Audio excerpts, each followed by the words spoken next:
Alam nyo ba ang rosemary ay maraming benepisyo sa kalusugan at maraming gamit? Ibabahagi ko sa inyo ang mga benepisyo ng rosemary. Number 1, pinalalakas na digestion. Ang rosemary ay maaaring tumulong sa paggawa ng mga enzyme sa tiyan na makatutulong sa pagsipsip ng pagkain at pag-alis ng bloating.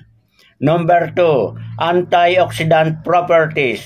Ito ay may mga sangkap tulad ng rosmarinic acid at carnosic acid na nagbibigay ng proteksyon sa mga selula laban sa pinsala na dulot ng free radicals. Number 3, pagpapabuti ng memorya at konsentrasyon. May ilang pag-aaral na nagpapahiwatig na ang amoy ng rosemary ay maaaring magpabuti sa cognitive function, memorya at pagiging alerto. Anti-inflammatory effects.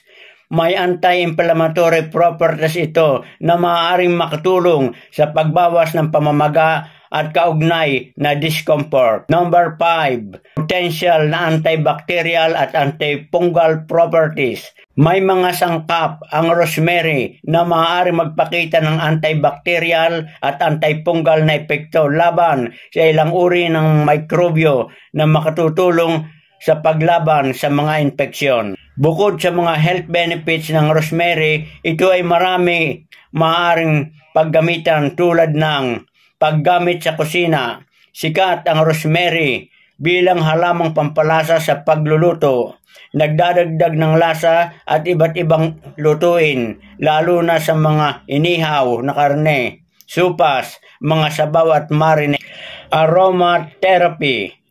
Ang essential oil nito ay ginagamit sa aromatherapy dahil sa nakakapresyong amoy at kadalasan itong kasama sa mga massage oil, kandila o diffusers.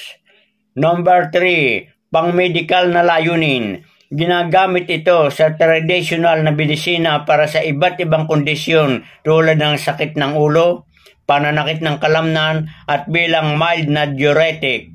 Number 4, kosmetiko at pagpapahalaga sa buhok.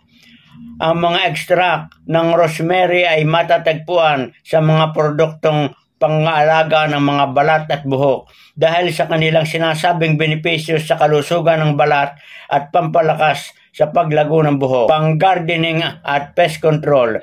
Sa hardin ay itinatanim ang rosemary dahil sa kanyang halaga bilang ornamental na pampalasa sa mga pagkain. Ang amoy nito ay maaari ring maging pangtaboy sa ilang insekto. Paalaala mga kabayan, laging mga pag-ugnayan sa isang professional na pangkalusugan bago gamitin ang rosemary para sa mga layuning pang-medikal, lalo na kung ikaw ay meron kang sakit o ikaw ay buntis. Sana ay nagustuhan nyo ang aking ibinahagi tungkol sa halamang rosemary. Good luck and good health. Magandang araw mga kabayan at huwag niyong kalilimutan, paki-follow, share, like, and subscribe.